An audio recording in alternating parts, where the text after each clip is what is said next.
Hi, and welcome to Excellent Minds tutorial.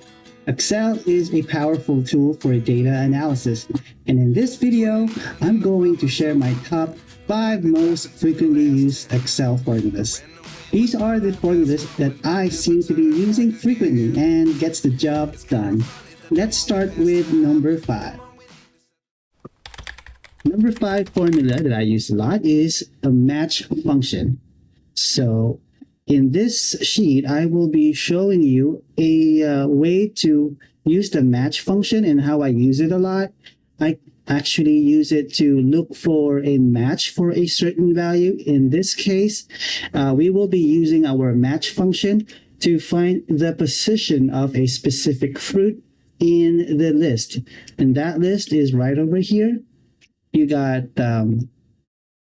this array of fruit names, and we will be using the match function to find the position number of mango in this case across this list. And how do you do that? Well, you have to go right ahead and enter an equal sign as you would always when you try to create a function or start a function. In this case, we'll be using match. The first argument is to give Excel the lookup value, and that would be the mango value above it. So just point it to that cell, and you get to complete your first argument. Now put a comma, and then you go right ahead and give it the array. Now where is the array? That would be the subject of the evaluation. That would be from A2 all the way until A9. And obviously it's a table, so my argument explicitly gives it the name range, which is at this case it's table number 7, and column fruit. Now we will be giving it a match type. In this case, I'm looking for an exact match, so we'll be entering 0 as an argument. And we are ready to hit enter. And take a look at that. We have position number 4. That's what the number is implying to us, that the value mango across this list is position number 4 from where you began your lookup array. So if I go ahead and count the number of records from apple to mango, that's exactly 1, 2, 3, 4. And that's how match function works. All right, now let's proceed with our number 4 function. It's the if statement. Now, in this sheet, let us demo the if statement by determining the pass-fail status of each student based on their test scores.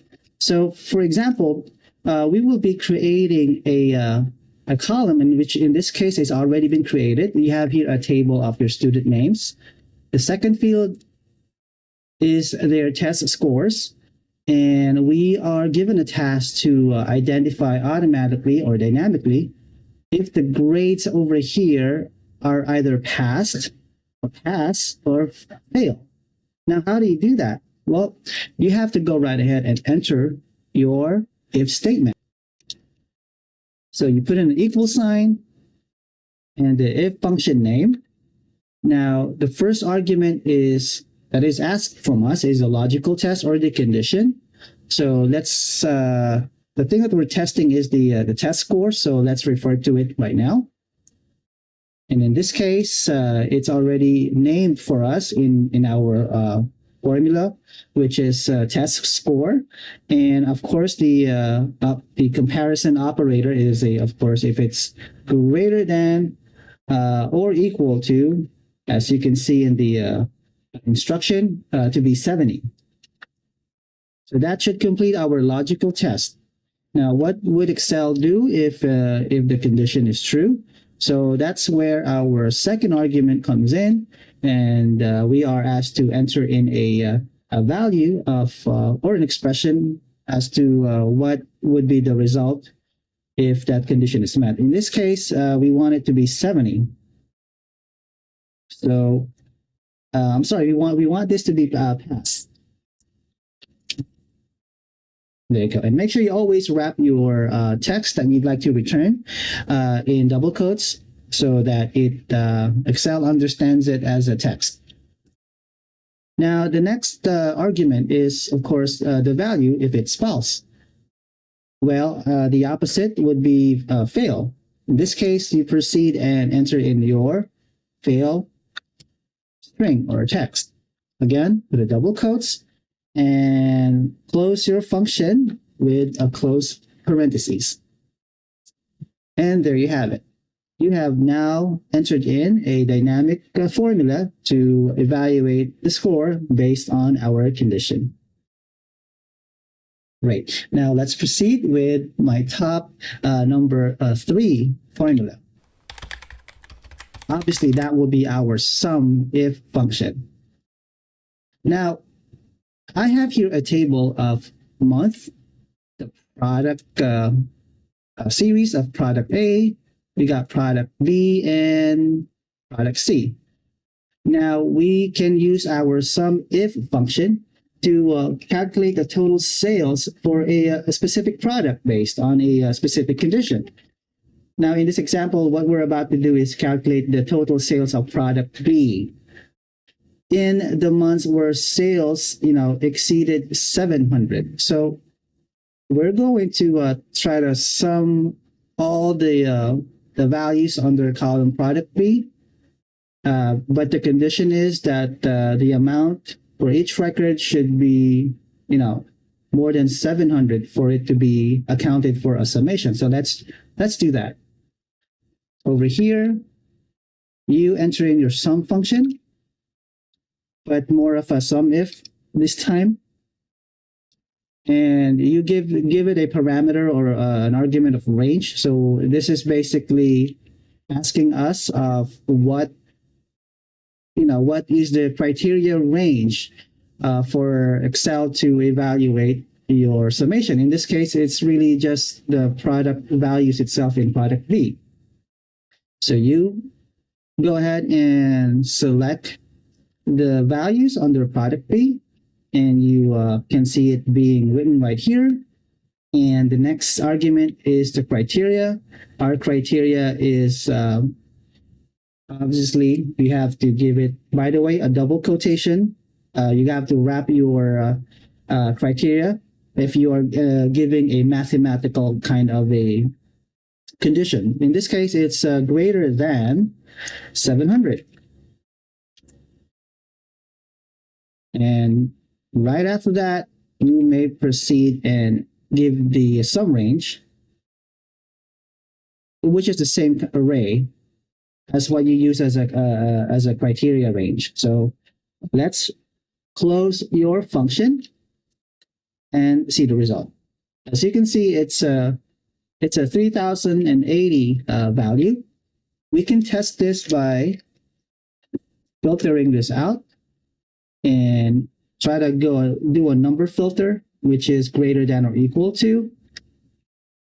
And you want to say 700 and hit OK. And then you have now the table filtered with that condition. So if I select all product B's filtered out values, I should be getting down above below my spreadsheet a little summation down below that does match what we just entered and returned right in the cell. So that's the sum if function. It's very useful indeed. So let's go right ahead and go to my number 2 formula. It's the count if function. All right, so the count if function is very useful when it comes to counting a set of list based on a condition you give it. So in this case, we have a table of month, product A, product B, and product C. And here we will be using count if to find out how many times a product sold more than 15 units in a particular month. So we will be using that over in this cell. So as you can see, we have count of months where product C is greater than or equal to 11. Let's try that. So I'm going to introduce the count if function. And immediately we are asked of the range as to what we will be counting. That will be product C, as in the instruction over here. We will be selecting the appropriate records. And there you go. Now, actually, we're gonna go right ahead and give it the criteria now. So how do you wanna evaluate that selection over here? It's an evaluation if it is greater than 11. So again, if we are entering in a mathematical kind of evaluation or condition, you wrap it with a double quote and go ahead and hit the greater than symbol and the number 11 and wrap it with a closing double quote. That should complete your count if function. So let's close that right now and hit return. So this tells me that there are two counts of values or records that meets the condition of product C having to have a value that is greater than 11. Visually, I can tell that that's the 1 and that's the number 2. So this is how count if works. Let's try that with another cell over here. How about counting the number of products in product A that has sold greater than 15. So to do that, again, let's introduce the count if function. And the range is basically just the cells that we are going to evaluate for the criteria. In this case, it's product A. So go right ahead and select the range of cells, like so. Now you are asked of the criteria. The criteria is something about having it as greater than 15. Again, mathematical evaluation will be wrapped in double quotes. I'm going to say greater than 15. So that's just simply a greater than symbol, a double quote. A greater than symbol and the number 5 or 15 and a double quote to wrap it. And we're going to close that function with a close parentheses and hit return. By the way, you are informed that it's a count of 4 for product A. And we can already tell that it is correct because I'm seeing 18, 17, 16, and 20 to be the ones that meets that condition of having to be greater than 15. So that's how you use the count if statement in Microsoft Excel. Now, before I reveal my number one formula, if you have not already done so, please subscribe to this channel for more great videos and also to help this channel support persons with disabilities. And, we are committed to help them. Like myself, I am a person with a disability and I know how difficult it can be to find support. But by creating educational content and sharing it with the world, I believe I have a chance. So subscribe to this channel, Excellent Minds, and share it. Now, to our number one formula. Okay, it's actually X lookup. Now, I love X lookup. It's actually the most superior lookup formula as of the moment, in my knowledge, compared to VLOOKUP. Now, what does X lookup do? Well, in this case, it actually looks up something vertically. Like in this case, it looks like I'm going to look up Emma and Henry of their test scores.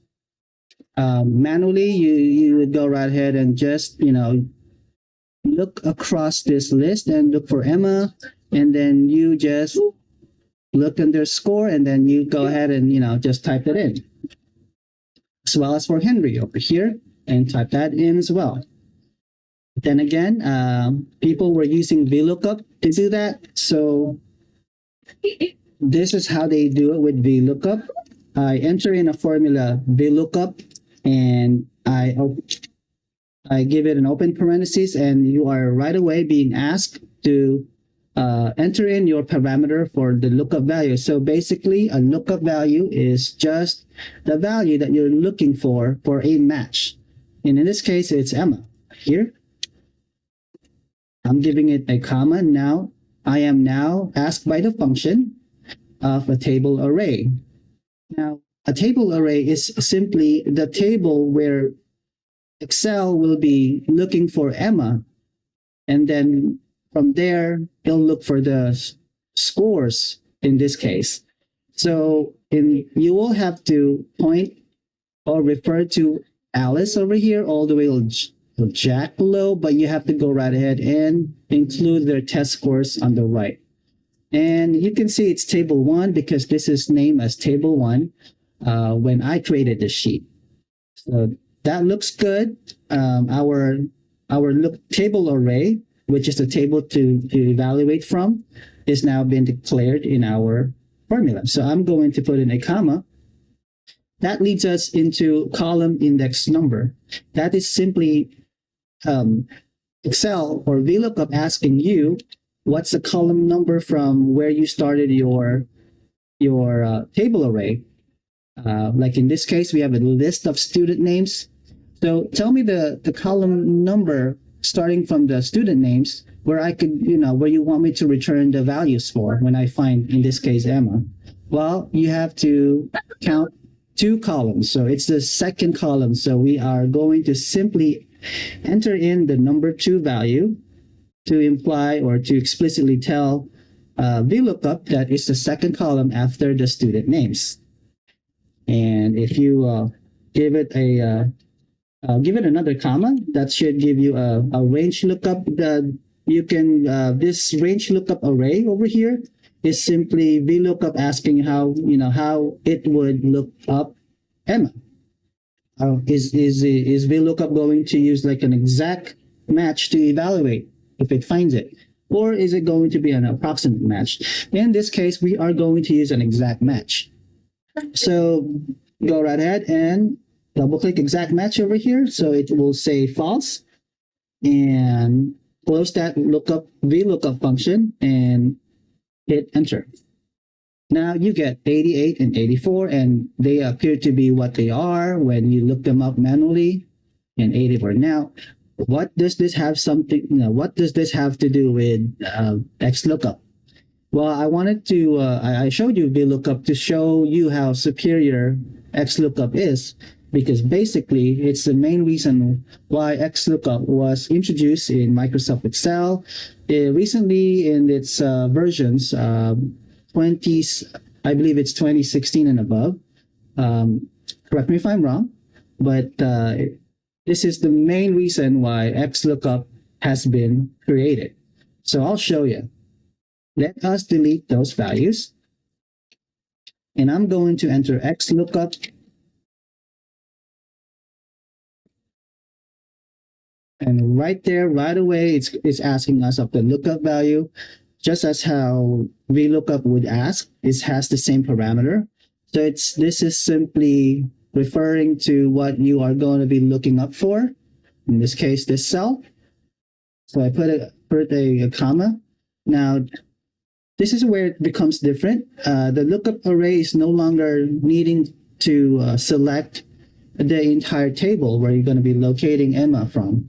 You just simply refer to the list where Emma would definitely be evaluated from for a match. So this is what you just need to select. So that's a convenient improvement. You go right ahead and put a comma here, and now you don't have to give it a column index number as it was asked from VLOOKUP. You no longer have to count the column to return the values for. Then all you have to do is refer to where the numbers are. In this case, I'm going to refer to the grades over here, like so. That satisfies our return array over here. And if go ahead and put a comma to proceed with the next parameter. Now here's what makes XLOOKUP more powerful and flexible. Now it even has a parameter to return to you when it couldn't find Emma. So there are cases where a value that you will give it is not found, and if you used VLOOKUP, you would get an error, an NA error or a value error that states that it is not found. So that gives you another work.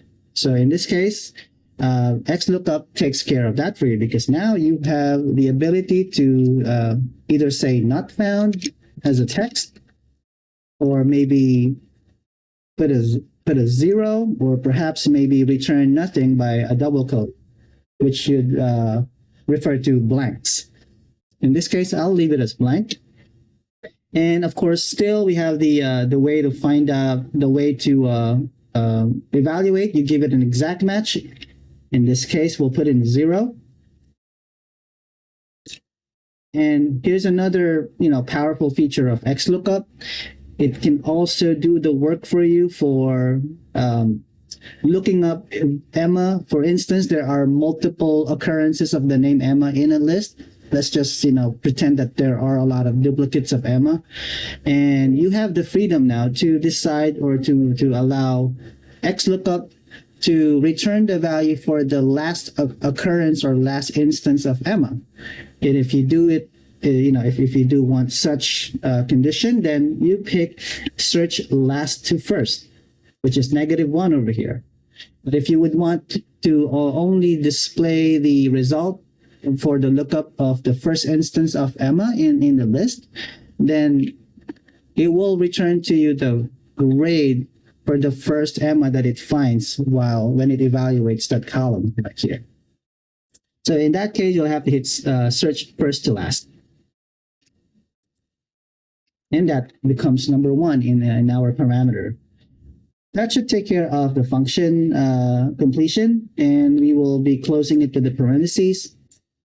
And you got the same result as earlier. So this is actually a great function. And like I said, it's my number 1 formula for looking up things, so that I don't have to limit myself in counting all the column indexes. And it's a lot faster, and has a couple more features and more along its formula writing.